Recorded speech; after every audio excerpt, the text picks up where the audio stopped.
네, 우리 이번 영상에서는요, 신라가 삼국을 통일하는 과정을 살펴보도록 하겠습니다. 신라의 삼국 통일 전쟁은요, 크게 두 단계로 나누어졌습니다. 첫 번째는 나당 동맹을 체결한 이후에 백제와 고구려가 멸망하는 과정이었고요.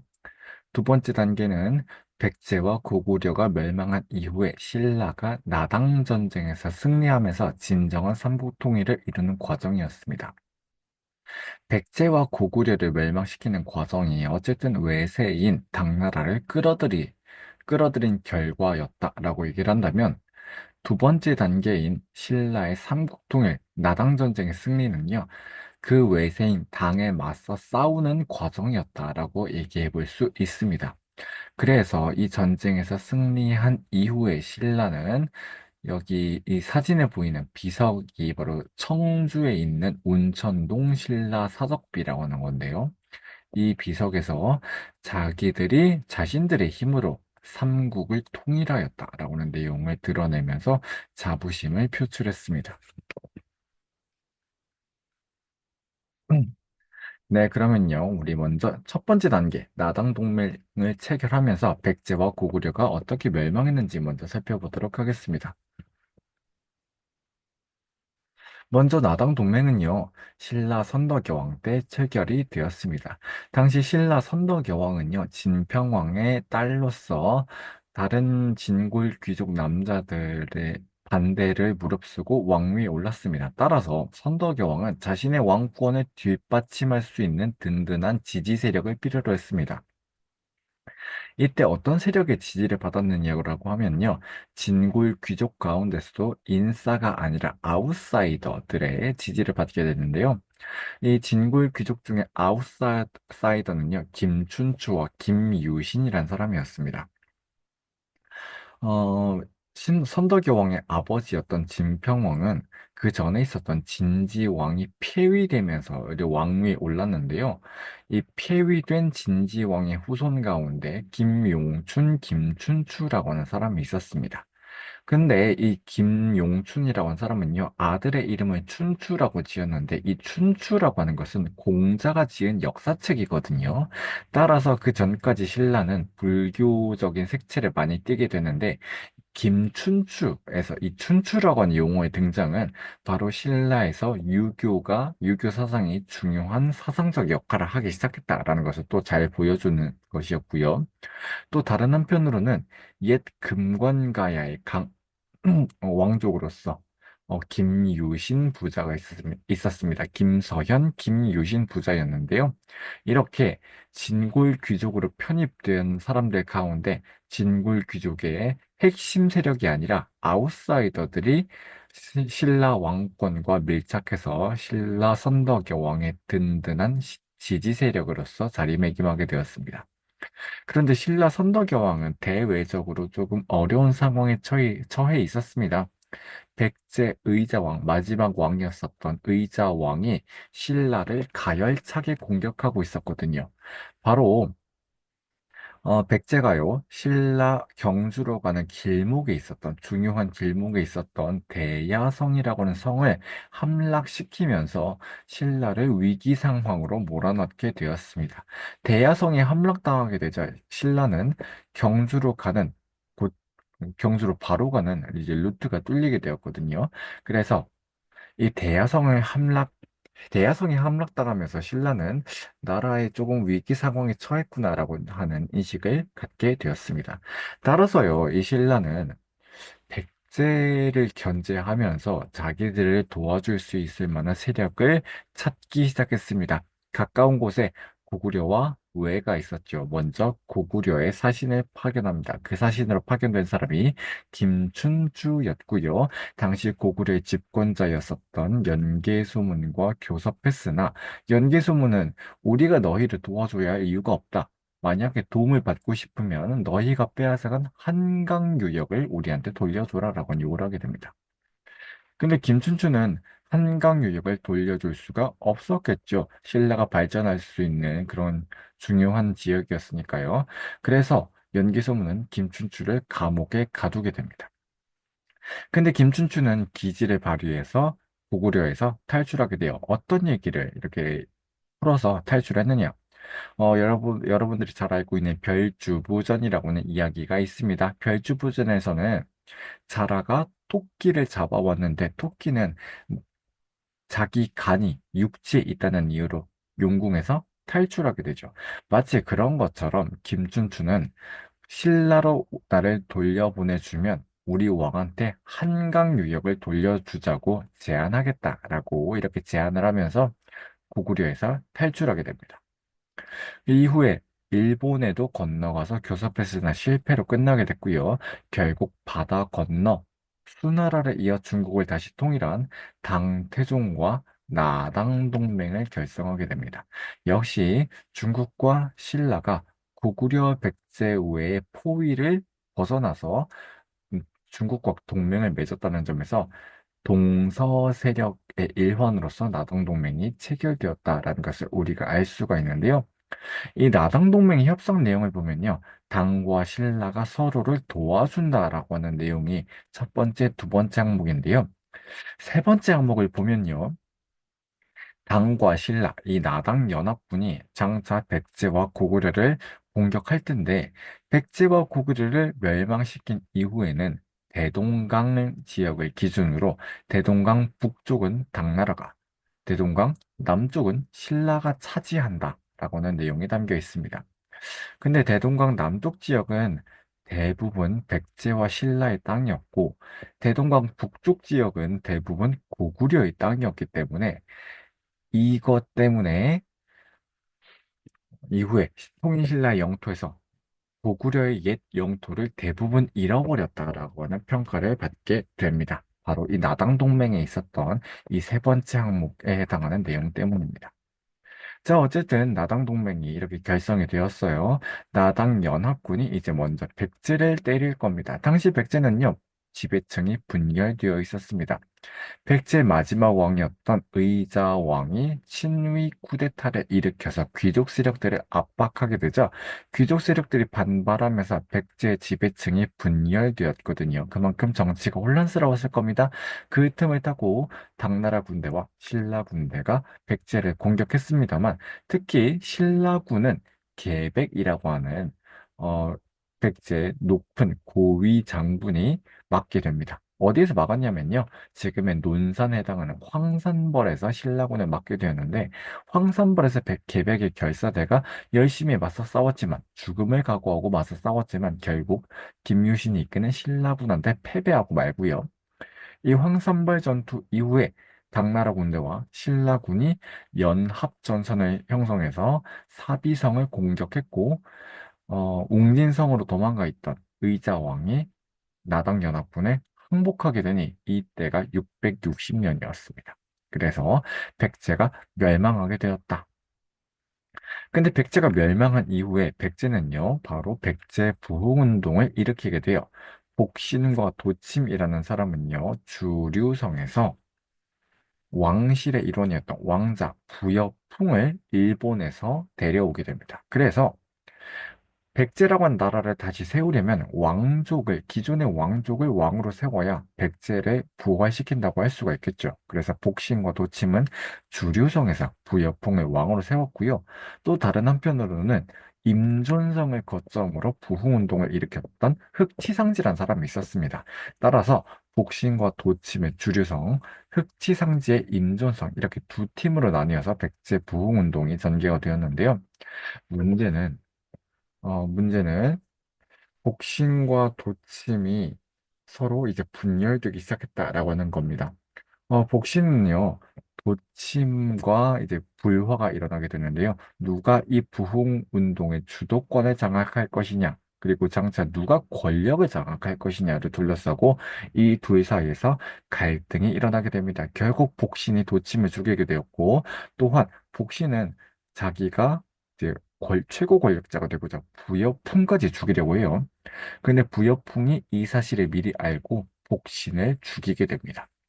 자, 이렇게 서로 죽고 죽이는 지도층의 분열로 인해서 백제 부흥운동의 동력은 굉장히 약해지게 되었고요. 백제 부흥운동을 도와주러 온 일본군과의 연합전선 형성이 되었을 때 백제 부흥군과 왜군의 연합군 그리고 나당 연합군이 금강 하구에 있었던 백강이라고 하는 곳에서 격돌하게 되었습니다. 우리는 이 전투를 백강전투라고 부르게 됐는데 결국 나당 연합군이 승리하게 됩니다. 자, 이렇게 백강전투에서 이렇게 두 세력이 싸우게 되었음에도 불구하고 결국 백제 부흥운동은 지도층의 분열로 인해서 성공하지 못했다. 결국 백제 유민들은 일본으로 망명하면서 나중에 일본이 고대 국가를 형성하고 더욱더 발전하는데 기여하게 됩니다. 자, 이후에요. 학습지 오른쪽에 보면 이렇게 복신과 도침이 주류성을 거점으로 부여풍을 왕으로 세워서 부흥운동을 일으켰으나 결국에는 이들 사이에 지도층이 분열을 되면서 백강전투에서까지 패배하게 되고 부흥운동이 실패로 끝나는 과정들을 설명하고 있습니다. 자, 그럼 이번에는 660년에 백제가 멸망한 이후 668년의 상황으로 가야겠죠? 이번에는 고구려가 멸망하게 될 겁니다.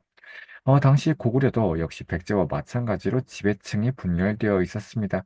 원래 고구려의 최고 권력자였었던 연개소문이 죽은 이후에 연개소문한테는 여러 아들들이 있었는데 연개소문은 대망리지 자리를 자기 첫째 아들한테 물려줬어요. 그래서 동생들이 형을 시기 질투하고 있었습니다.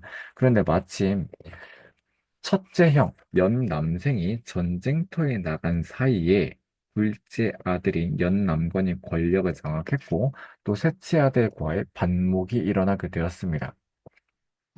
자, 이렇게 연개소문 사후에 아들들 사이에 권력 다툼이 일어나면서 고구려 지배층이 분열이 되었고 고구려 정치가 굉장히 혼란스러웠습니다. 이러한 틈을 타고 나당연합군이 고구려를 공격해서 고구려 수도였던 평양의 장안성을 함락시키게 되었고 고구려는 역사 속으로 사라지게 됩니다. 그래서 백제도 부흥운동이 일어났던 것처럼 고구려도 부흥운동이 일어나게 되었겠죠. 고구려 부흥운동은 역시 두 팀으로 나뉘어져서 전개가 되었습니다. 첫 번째 팀은요, 고연무가 이끄는 오골성 팀이고요.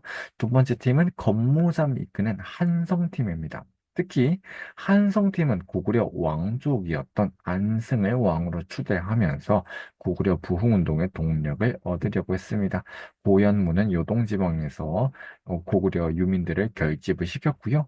하지만 역시 건모잠과 안승 사이에 대립과 반목이 일어나면서 안승이 건모잠을 죽이고 신라로 망명하게 됩니다.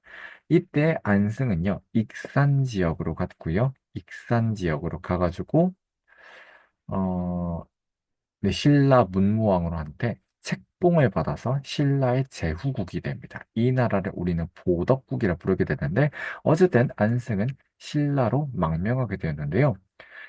신라 문무왕이 이 사람을 제거하지 않고 이 사람이 신라로 망명하도록 이렇게 허락해준 이유는 당시 당나라와 점점 사이가 안 좋아지고 있었고 신라 지배층이 보았을 때 장차 당나라와 전쟁이 일어날 것 같으니까 고구려 부흥군을 나당 전쟁에 활용하기 위해서 이들을 받아들이게 됩니다. 그래서 신라가 고구려 부흥군을 후원하고 또 받아들여준 이유는 나당 전쟁에 활용하기 위함이었다라고는 얘기인 거죠. 자, 그러면요, 이렇게 나당 동맹이 체결된 이후에 백제와 고구려가 멸망하고 또 각각의 부흥운동이 일어났지만 실패하는 과정까지가 삼국통일전쟁의 제1단계였습니다. 당시 국제 관계는요, 돌궐, 고구려, 백제 외로 연결되는 남북 세력과 당, 신라로 연결되는 동서 세력이 있다고 했었는데 그 가운데 고구려, 백제가 멸망을 했고, 백제를 도우러 온 외는 백강전투에서 격파당했고, 그리고 당태종이 이제 동돌궐을 공격하고 있으면서 남북 세력이 대부분 격파당했습니다. 멸망당하거나 혹은 패배했단 말이죠. 그래서 이제 남북 세력이 제거되고 이제 동서 세력을 이루었던 당나라와 신라만 남았습니다. 자, 상황이 이렇게 되자 당나라는 한반도 전체를 지배하기 위해서 신라 역시 지배하고자 하는 욕심을 품게 되었습니다. 그래서 백제의 옛 땅에는 웅진 도독부를, 고구려의 옛 땅에는 안동 도호부를, 신라의 땅에는 계림 도독부를 설치해서 이제 한반도 전체를 당나라가 지배하고자 하는 야욕을 품게 되었습니다.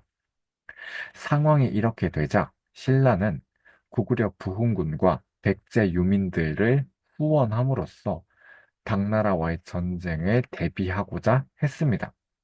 그래서 신라로 망명한 안승을 오덕국이라고 하는 고구려 부흥운동 세력들이 세운 나라를 후원해 주기도 하고 또 백제 유민들한테 주요 관직을 내려주면서 이들의 환심을 사고자 했습니다.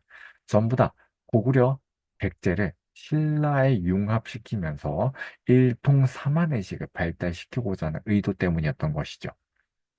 자, 그래서 한반도 내부에서는 이렇게 전쟁에 대비하고 있는 가운데 신라는요, 당시 국제 정세에 대해서도 긴밀하게 살피고 있었습니다.